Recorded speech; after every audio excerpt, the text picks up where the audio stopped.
Vamos llegando sobre la hora. ¿Qué pasaba? Que estábamos llegando sobre la hora. Buenas tardes. Como dice la pantalla, hoy, ¿se acuerdan ustedes cuando vimos este cuadrito para la parte de acoplamientos permanentes? Bueno, en la clase anterior hemos visto esta clasificación y ahora vamos a ver la segunda clasificación. Y en clases posteriores veremos esto, la tercera clasificación. El título dice acoplamientos temporales, con lo cual la palabra les está diciendo que es un acoplamiento, sirve para unir, pero durante un cierto tiempo nos permite acoplar dos ejes que están girando y nos permite sin necesidad de parar la máquina conducida. El acoplamiento temporario más característico es el embrague del automóvil. Y básicamente nos vamos a referir a él porque es el más representativo dentro de lo que es los acoplamientos temporarios. Bueno, a mí me gusta que quede a través de imágenes, siempre resalto eso, que una imagen vale mucho más que 1000 palabras, por lo cual hay unas cuantas imágenes sobre el embrague. Así que si no salen conociéndolo, aquellos que no lo conocen, bueno. El disco de embrague, que es este elemento. La placa presionadora, también llamado plato presor o plato de presión, que es este elemento que está acá, esta corona circular. Acá le ponen la cubierta de embrague, vulgarmente se la conoce como la campana, que es esta carcasa que rodea el plato presor. Acá tenemos los diafragmas, que son estos que se ven acá. Y bueno, y me faltaría toda esta parte de la horquilla y la parte del cojinete axial. Sí, faltaría acá el eje primario y lógicamente todo lo que es el cojinete axial y la horquilla correspondiente. Pero ya vamos a ir hablando de a poco. Para aquellos que por primera vez ven lo que es un embrague, bueno, acá tenemos el motor, el volante de inercia, que es el elemento que dentro del ciclo Otto, ¿sí?, es el que almacena el trabajo, ¿sí? Habrán visto el ciclo Otto, ¿sí? Se produce la compresión, se produce el encendido de la mezcla y después se produce la expansión. Ese trabajo lo almacena para los periodos en los cuales no tenemos el volante. Mira el embrague, que es el elemento que vamos a estudiar, el acoplamiento temporario, para poder realizar los cambios, para poder meter las velocidades de las máquinas. Y lógicamente después viene todo lo que es el diferencial. Acá tendríamos, vimos en las clases anteriores que está la junta cardánica, el árbol cardánico, y de ahí nos vamos a las ruedas. Básicamente hoy día nos vamos a remitir a este elemento. Bueno, acá está otra imagen, como dije, van a encontrar porque es un elemento muy común y que todos tienen que conocer, ¿sí? Otra imagen, en donde, bueno, está, en este caso está desagregado el motor, ¿sí?, los pistones correspondientes, estaría el volante de inercia, acá que en realidad no se ve, esto es un esquema muy básico, y después tendríamos el embrague, y de ahí hacia la caja de cambios. Esta es un poquito una imagen un poco más completa, ¿sí?, pero estamos hablando exactamente de lo mismo. Campana, disco de embrague, plato de presión, el collarín de empuje, que es lo que me estaba faltando dentro de esto que hemos traído, la horquilla, y de ahí tenemos para la caja de cambios. Distintas imágenes para que ustedes puedan ver cómo es el elemento.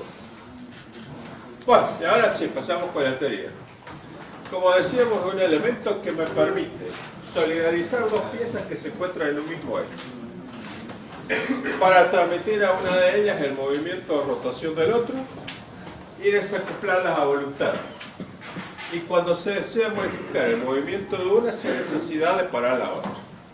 Básicamente esa es la función primordial del embrague. Esto es lo que nosotros queremos que ustedes nos digan cuando nosotros les preguntamos, ¿para qué sirve el embrague? ¿Sí? Porque eso también es otra cuestión, ya que está de los exámenes. Siempre hay que presentar el tema. Pedimos embrague, primero hay que decir para qué sirve, qué es la función, por qué estamos estudiando eso. Dar un porqué, dar el espíritu del tema, ¿sí? Empieza directamente a describirlo, al funcionamiento, a las partes, pero no dice para qué sirve, cuál es la función primordial. Traten de vender el examen y traten de darle una estructura al examen.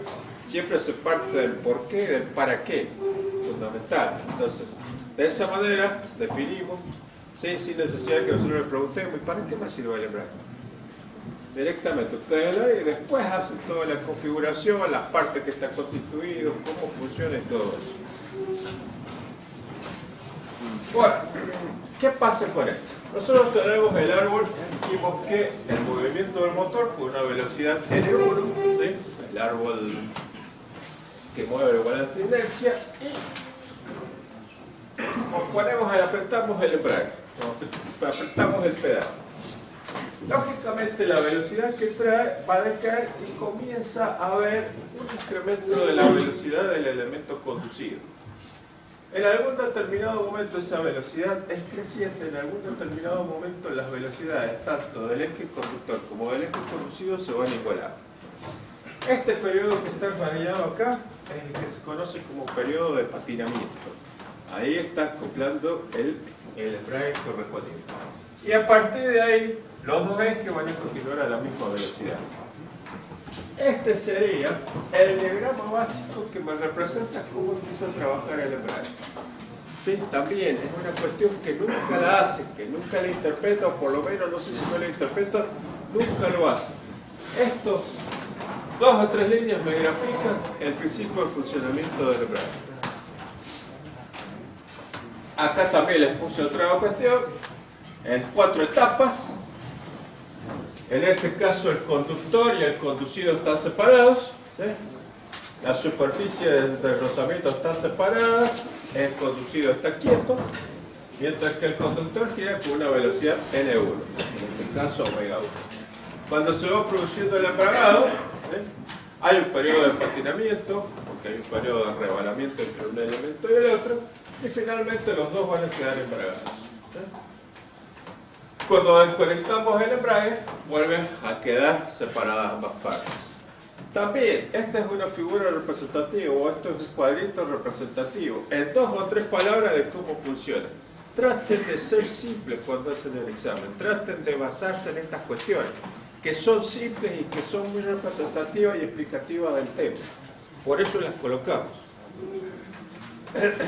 Bueno, nuevamente, otra imagen del embrague.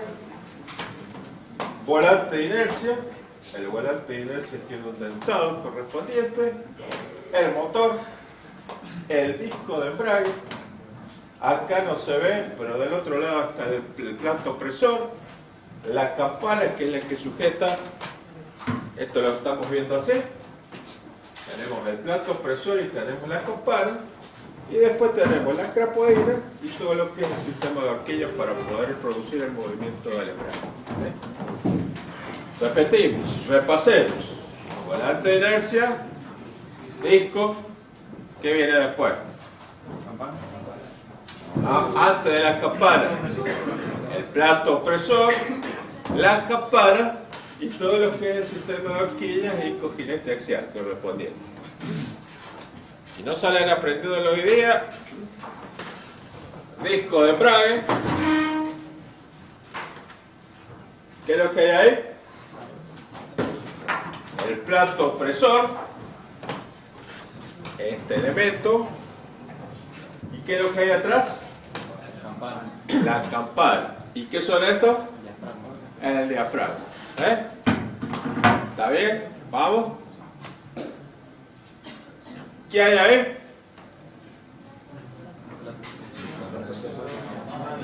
Acá le agrega el eje primario, ¿sí?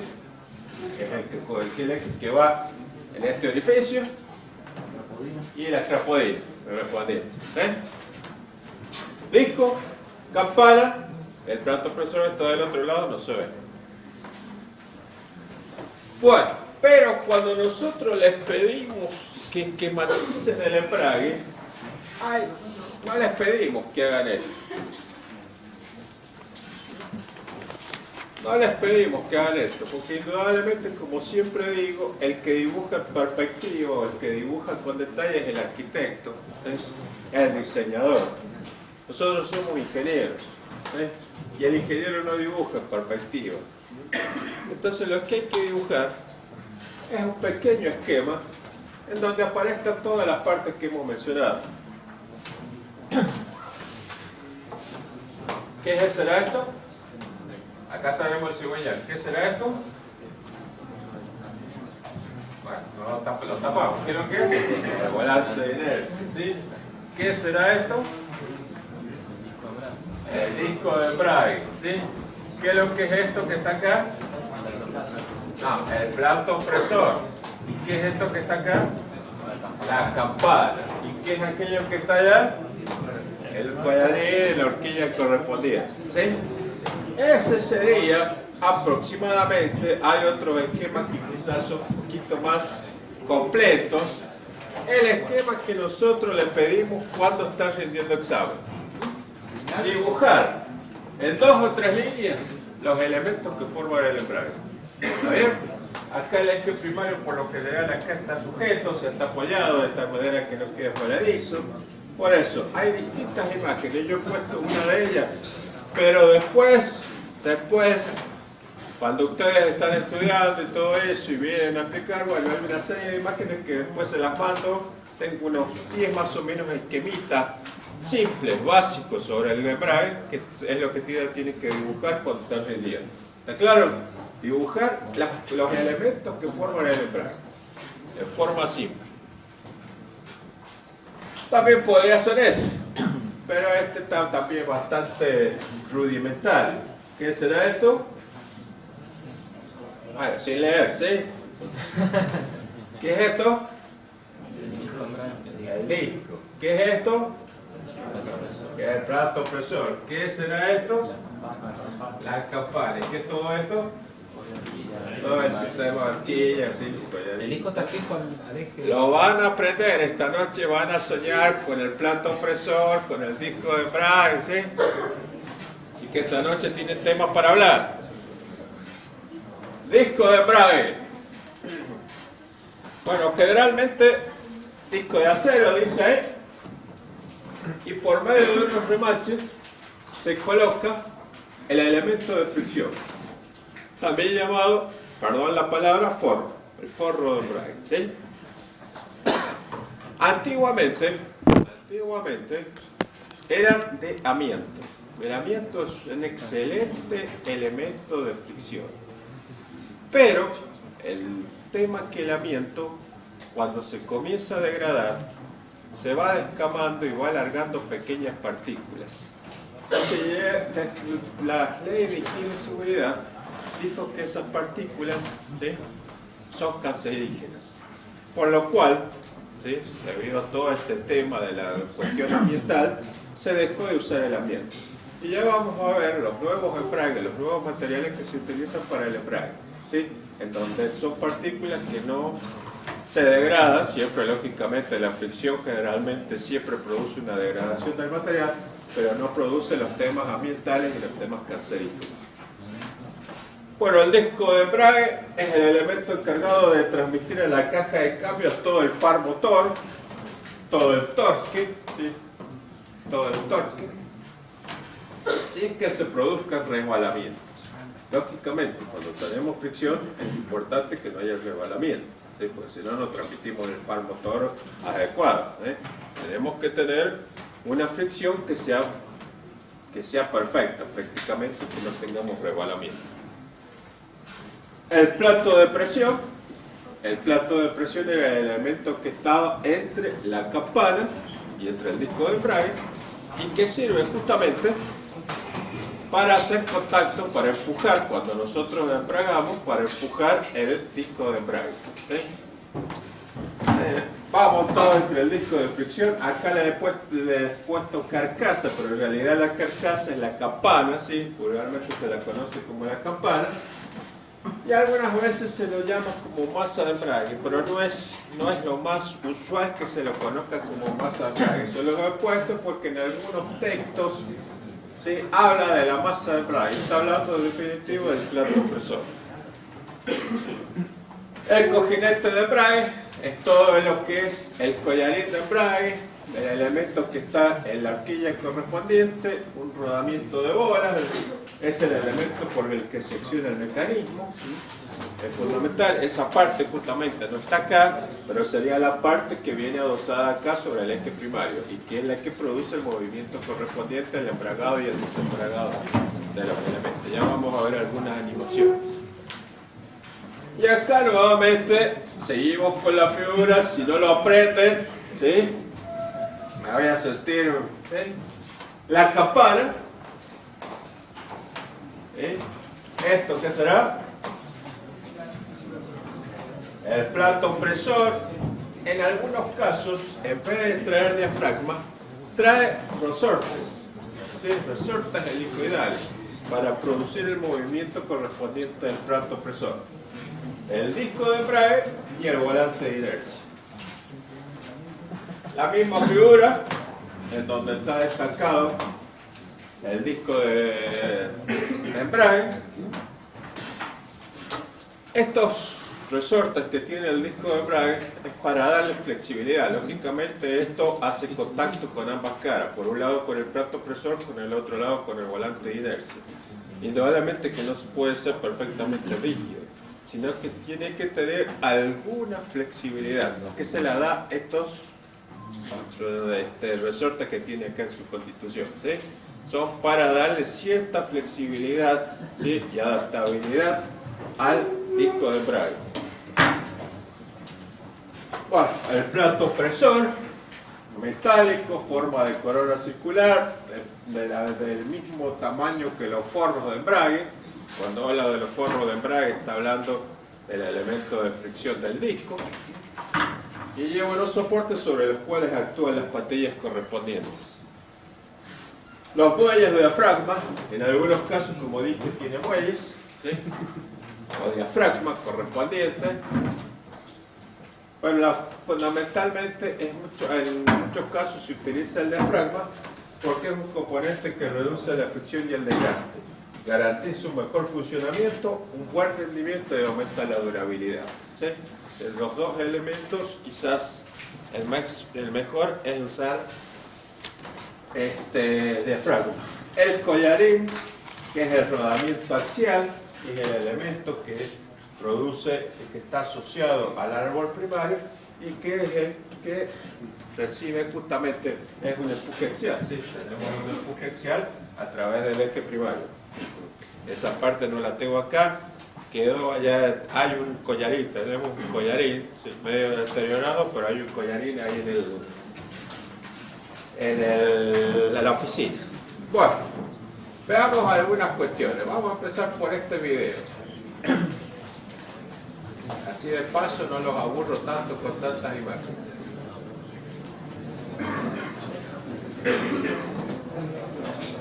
Bueno, acá va a destacar otra vez lo que veníamos repasando. Disco de embrague, todos los elementos que forman. Ese también podría ser un esquema representativo para cuando ustedes rinden el examen. ¿Sí? También podría ser un esquema. Así que también es válido para que lo puedan dibujar. Y ahí van a ver en esta animación cómo trabaja cuando apretamos y cuando apretamos el pedal y soltamos el pedal correspondiente. En realidad creo que empieza soltando el pedal. ¿Se paró? No. Ahí, ahora sí.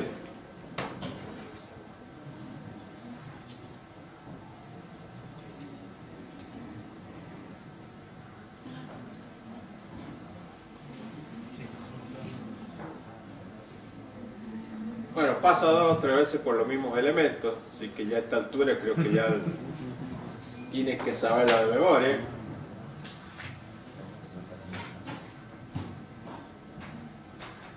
Bueno, ahí soltó el pedal. Fíjense qué pasa con el disco de embrague y qué pasa con el plato presor. ¿Es neumático? ¿Ah? ¿Cómo funciona? ¿Como neumática? Depende, o sea, para la transmisión esta sí, puede ser neumático, puede ser por validez, claro, exactamente. Eso puede ser la transmisión del pedal al elemento. Exactamente. Ahí suelta. Fíjense que el disco, el plato presor empuja y hace contacto con el disco. Y ahí aprieta el embrague y desembraga para poder hacer el cambio. Básicamente ese es el principio de funcionamiento. Acá tengo un video que está en portugués, pero creo que se entiende. Por lo menos me interesa que miren algunas características de él.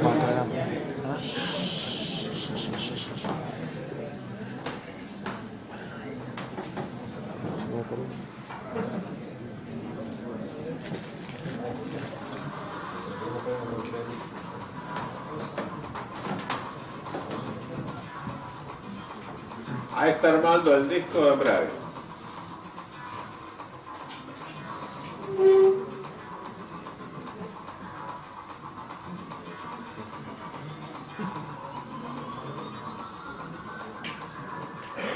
Ahí está poniendo los forros, los remaches.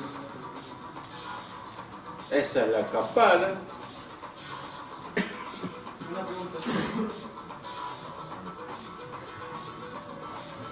Ese era el plato presor, esta es la campana.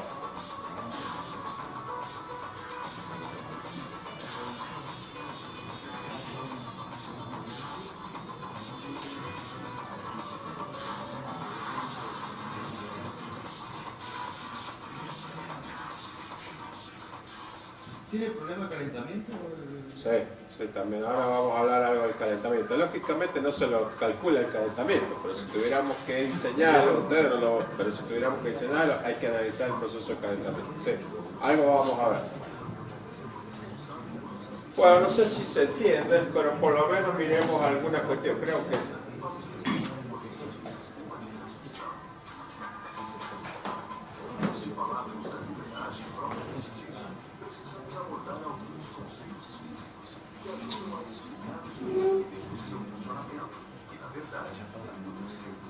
¿qué es eso? El volante de inercia.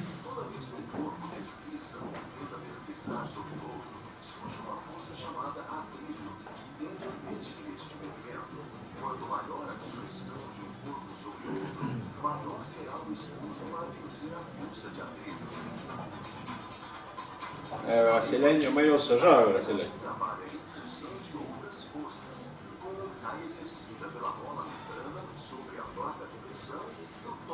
Gerado pelo motor para transmitir o movimento de rotação à transmissão. A embreagem é composta de 3 partes básicas: o rolamento da embreagem, o platô e o disco. O platô é constituído pela carcaça da embreagem, pela placa de pressão, Plato presor, la diafragma. a embreagem tem também a importante função de filtrar as vibrações torsionais geradas pelo motor, visando os ruídos e desgastes dos componentes da transmissão. Ahí está aplicando la función de los resortes, ¿sí? Vibraciones torsionales y darle flexibilidad al anillo, de tal manera que no sea perfectamente rígido. Começa agora o funcionamento da embreagem. Posicionamos o pedal da embreagem. Ahí está el sistema hidráulico que hablamos, ¿sí? Pressiona o ângulo do centro da embreagem. Hidráulico. Claro.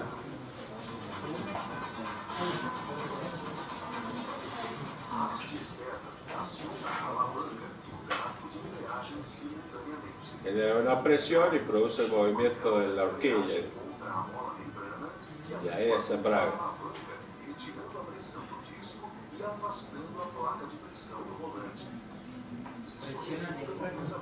Exactamente. Ahí desembraga, ahí se puede hacer el cambio.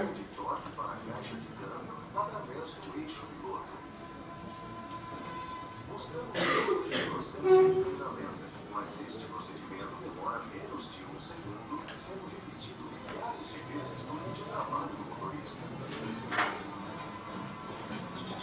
Portanto, vamos revisar os conceitos.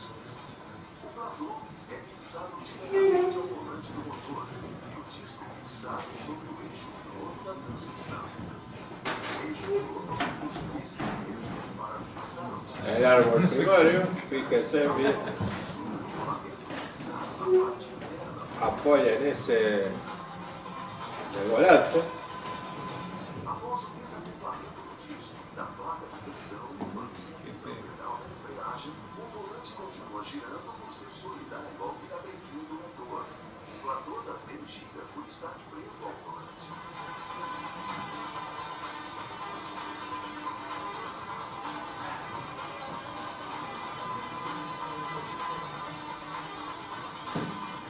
Enquanto isso, o disco desacelera e para. O eixo piloto também para por estar solidário ao disco, interrompendo a transmissão de movimento para a caixa de câmbio.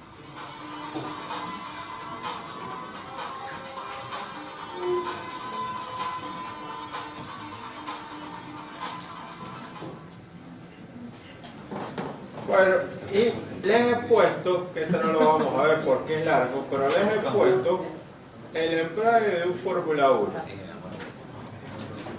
Que van a ver, lógicamente acá hay varios discos actuando.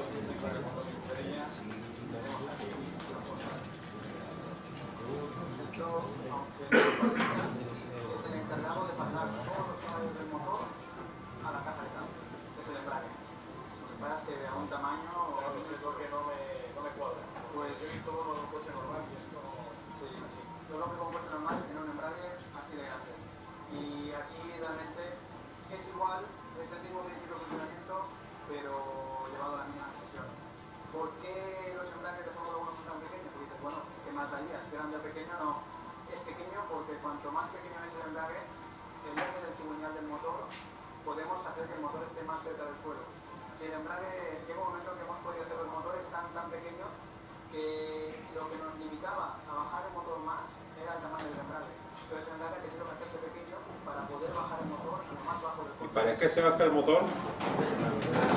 Para conseguir estabilidad, ¿cierto? Para conseguir bajar el centro de inercia, el centro de gravedad del elemento. Bueno, después lo miran, sí. Cuando desentraga, el eje que está del lado de la transmisión, ¿tiene algún freno para que deje? No, directamente. Queda girando si se ve. Queda desembragado, entonces puede hacer el cambio. Posiblemente iré con una pequeña velocidad, pero no tiene ningún freno. Este se los dejo para que lo miren, es interesante. Fíjense, hablábamos del tamaño que tiene el de un auto, ¿sí? Fíjense el tamaño que tiene el de Fórmula 1. Lógicamente aquella es multidisco, un sistema multidisco que van a hacer una... Los equipos de perforación ahí también. Los equipos de perforación también hay, es cierto, sí. Sí, los equipos de perforación también lo hay.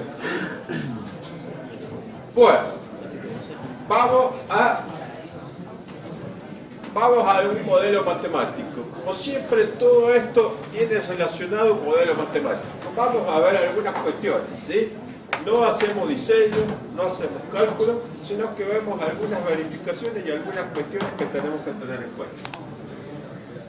Momento de rozamiento. Dijimos que el embrague trabaja por fricción, con lo cual existe un momento de rozamiento. Ese momento de rozamiento es proporcional al momento nominal, al par motor que tengo que transmitir, al torque que tengo que transmitir.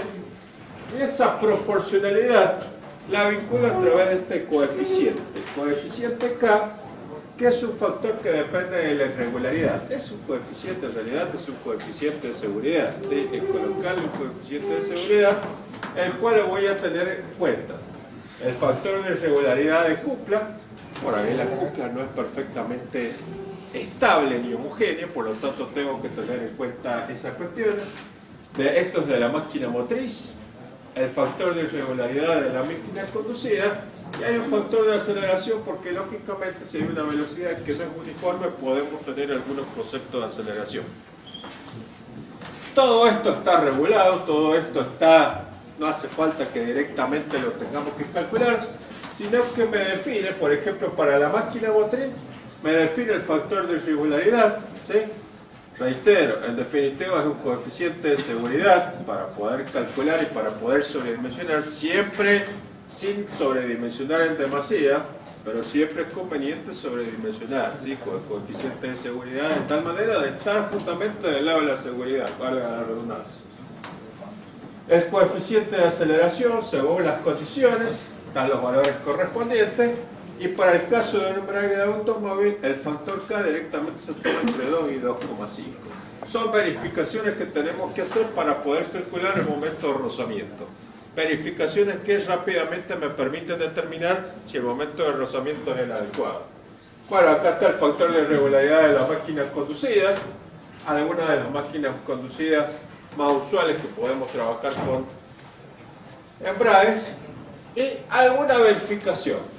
La verificación se puede hacer a presión uniforme o a desgaste uniforme. Algunos autores sostienen que trabajamos a presión uniforme cuando el disco de embrague es nuevo, porque nosotros nos aseguramos que como el forro es nuevo, va a haber una presión uniforme en todos los puntos de los 360 grados. Por lo tanto, el concepto para considerar es el de presión uniforme, la verificación. Cuando ya tenemos cierto desgaste, nos conviene utilizar el concepto de verificación del desgaste uniforme. ¿Y para qué va esta verificación? Para determinar básicamente el radio de fricción.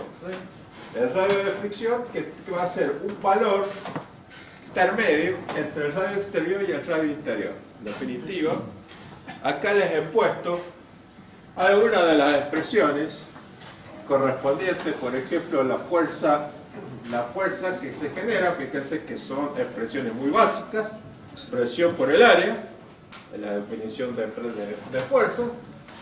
El área es una corona circular, por lo tanto aparece 2pi por r por el diferencial de r. La fuerza elemental de rozamiento, la fuerza de rozamiento ustedes saben que es el coeficiente de rozamiento por la fuerza nominal. El momento de rozamiento, ¿sí? Que va a ser la fuerza de rozamiento multiplicado por el radio. No estoy hablando de ninguna ecuación diferencial, ni ninguna transformada, ¿sí? Estamos hablando de ecuaciones muy básicas, ¿sí? Verificaciones muy básicas. Y en definitiva, todo este desarrollo matemático básico me permite determinar el radio de fricción o el radio de rozamiento, que es el radio en el cual va a estar un valor, no sé si promedio, pero es un valor intermedio entre el radio exterior y el radio interior del disco de embrague. Este concepto, este cálculo que hemos hecho es para el caso de presión uniforme, que es uno de los criterios que para verificar el radio de fricción, y que se dice que hay que utilizar presión uniforme cuando el disco de embrague es nuevo. Cuando el disco de embrague tiene cierto uso, tenemos que basarnos en el concepto del desgaste uniforme. El desgaste es proporcional a la presión y a la velocidad. Ese es cuando ya tiene cierto uso, verificado. También hacemos algunas consideraciones matemáticas, momento de rozamiento, ¿sí? Fuerza de rozamiento, momento de rozamiento, y también vamos a determinar el radio de fricción o radio de rozamiento. Son pequeñas verificaciones para saber cuál es nuestro radio de fricción. Indudablemente que este radio de fricción tiene que estar entre el valor, el exterior y el interior. Es un valor característico. A ustedes, que la mayoría de ustedes va a terminar en el área de mantenimiento de alguna, ¿sí? No les va a interesar esta cuestión. Esta cuestión es un modelo matemático asociado a algunas consideraciones que se hacen cuando se está analizando o estudiando cuál es el mejor radio de fricción o cuál es el material más adecuado. Generalmente ustedes, si están en el área de mantenimiento, estos cálculos no lo van a tener en cuenta. Bueno, y acá, de acuerdo a las relaciones que tenemos entre el radio interior y el radio exterior, vamos a ver que en el principio, cuando las relaciones esas son muy pequeñas, ¿sí? Hay una diferencia apreciable entre el concepto de desgaste uniforme y el concepto de presión uniforme. Entonces acá hay que tener en cuenta el criterio de decir, si el embrague es nuevo, me voy a ir a presión uniforme. Si el embrague tiene cierto uso, me voy a ir a desgaste uniforme. Y a medida que esa relación entre el radio exterior y el radio interior es más grande, fíjense que prácticamente los dos criterios se igualan o se juntan, por lo tanto puedo hacerlo en función de cualquiera de los dos criterios. Son verificaciones, reitero, las comento porque posiblemente en algún caso alguno tenga que hacer un pequeño calculito, pero no son dimensionamientos. No hablamos de dimensionamiento porque en realidad ustedes no tienen que dimensionar ni enseñar nada. Se lo dejan al ingeniero electromecánico o al mecánico para que haga el dimensionamiento correspondiente. Como había preguntado por acá, ¿hay calentamiento? Hay calentamiento, ¿sí? Esta es la temperatura de funcionamiento nominal, ¿sí? Este es embragado, desembragado, embragado, desembragado, ¿sí? En realidad, estas curvas para estudiarla, para hacer la verificación o para el modelo matemático, no se utiliza porque es bastante difícil, sino lo que se hace es trazar una curva de regresión, una curva que le tome los picos máximos y los picos mínimos. Entonces, esta es la curva de regresión de calentamiento. Lógicamente tiene que ser asintótica al valor máximo, al valor que admisible de temperatura, y esta es la curva correspondiente al enfriamiento del elemento, ¿sí? Este es el cálculo.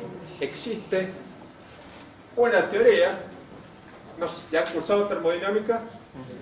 Bueno, esta es la ecuación de la calorimetría, calor específico, por el peso, por la masa, por el delta T.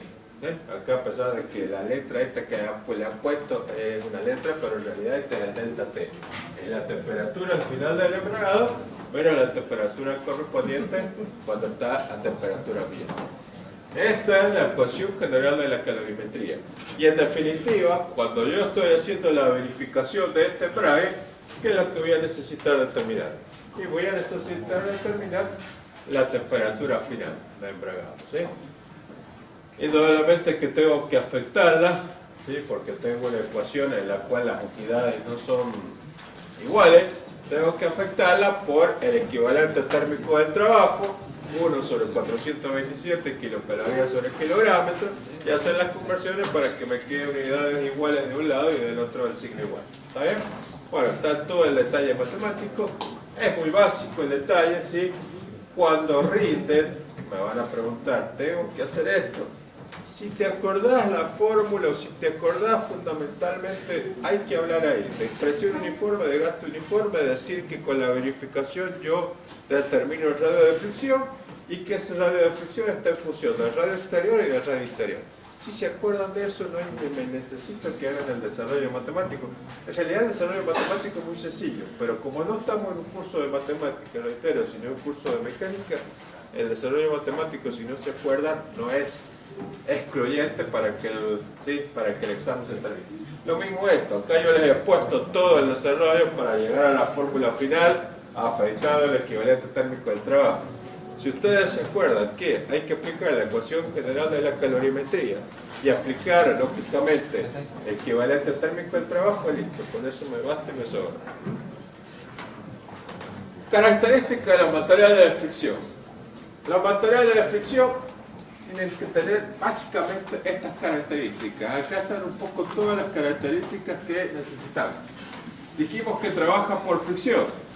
Por lo tanto, el coeficiente de fricción tiene que ser importante y tiene que ser uniforme, ¿sí? Tenemos que tener a lo largo de los 360 grados un coeficiente de fricción uniforme, estable. Escasa variación del coeficiente de roce con la temperatura, con la velocidad y con la presión específica. Si yo tengo un material que se desgrana, que tiene características que pierde coeficiente, no me sirve. Necesito que sea estable el elemento, de tal manera que, porque acuérdense que el embrague trabaja básicamente por fricción. Buena conductividad térmica, por el tema del calentamiento. No causar sobre los materiales metálicos de discos o tambores desgastes excesivos, ¿sí? Tenemos que tener un sistema que funcione adecuadamente. Coeficiente de dilatación aceptable. Acuérdense que tenemos movimiento axial, tenemos un coeficiente de dilatación importante que va a pasar y vamos a tener que, cuando produzcamos el desembrague o el embrague, quizás no me toque el disco de fricción adecuadamente, tengo que tener en cuenta esas características. Plasticidad, que permite una buena adaptación a deformaciones, indudablemente, pero eso está en lo que se conoce como la resiliencia. La resiliencia es la capacidad o la energía de formación que admite el elemento, que admite el sistema, ¿sí? Tiene que tener una resiliencia alta, ¿sí? Tiene que adaptarse a las deformaciones que corresponden. Fundamentalmente, el disco de embrague es uno de los elementos que tiene que adaptarse a las deformaciones, ¿sí? Por eso, justamente, esto le admite, le da flexibilidad a las vibraciones torsionales y a las deformaciones correspondientes. Bueno, esto desde ya, nosotros necesitamos el mejor equipo desde el punto de vista técnico, pero que sea el más barato, como dice acá, el de costo aceptable. Y la otra condición, que la van a ver de acá siempre, disponibilidad, ¿sí? Puedo poner el mejor disco de embrague, pero si a mí se me rompió y no tengo la disponibilidad para reemplazarlo rápidamente, no me sirve, ¿sí? Necesito tener disponibilidad de los elementos en forma inmediata. Necesito, les comentaba, no sé si lo pueden ver, el horno de vidrio de Veralia, acá la empresa la Extra Yecurá, se prendió y no se apaga hasta finalizar su vida útil. Si a nosotros se nos rompe algún mecanismo de ese horno, ¿sí? Todo el elemento que está dentro, que es silicato, se va a, se cristaliza y el horno no va a servir más. Tengo que tener rápida disponibilidad, ahí el ingeniero de mantenimiento tiene que tener rápida disponibilidad de elementos para no tener que producir inconvenientes al sistema. Bueno, vamos a ver algunos materiales. Nos dijimos que esto era antiguamente de amianto, hoy no se utiliza. Hoy se utilizan, por ejemplo, los forros orgánicos, ¿sí? Que son fibras de metal entretejido compactado de aramida, que es una poliamida, ¿sí? Una especie de tela plástica. Polímero con las propiedades de una cadena razonablemente rígida, estable mecánicamente y muy tenaz. Tiene esa forma, bueno, la foto está un poco oscura, pero es un forro que fíjense que tiene distintas tiras, todas esas están compactadas dentro de una especie de resina a altas temperaturas y por lo tanto eso es lo que le da coeficiente de rozamiento aceptable. Son los orgánicos, son los que se están usando, accionamiento suave y progresivo, larga vida útil, amplio rango de temperatura de trabajo y periodo de desgaste inicial casi nulo. Tiene muy buen rendimiento, se están usando muchísimo, ¿sí? Y dentro de todo son los más económicos, dentro de los que vamos a ver son los más económicos, ¿sí? Aunque también en algunos casos van a encontrar el de metal sinterizado. Los orgánicos. Y acá, esto me sirve para todo, no solamente para esto. Hay una curva, esta curva, en la cual me está diciendo que el forro o el disco de embrague, ¿sí? Eso lo habrán escuchado, tiene mejor rendimiento cuando tiene uso que cuando nuevo, ¿sí?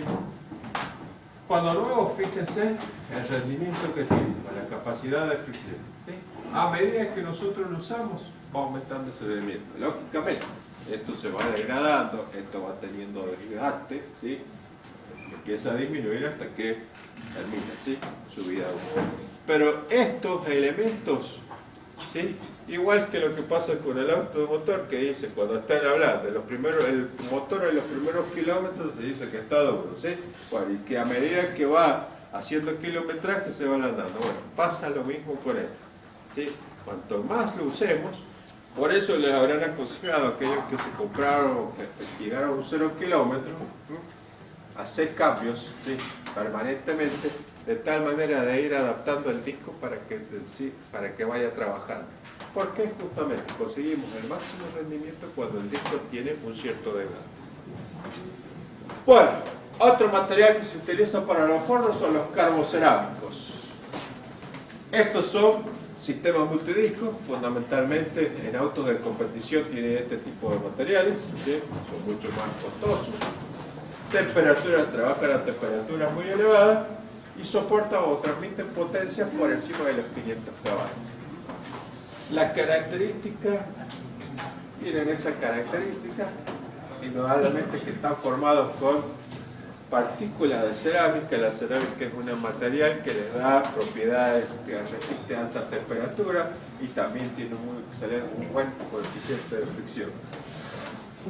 Se utiliza lógicamente no a nivel industrial ni a nivel sino que para aplicaciones muy especiales, fundamentalmente en los autos de competición.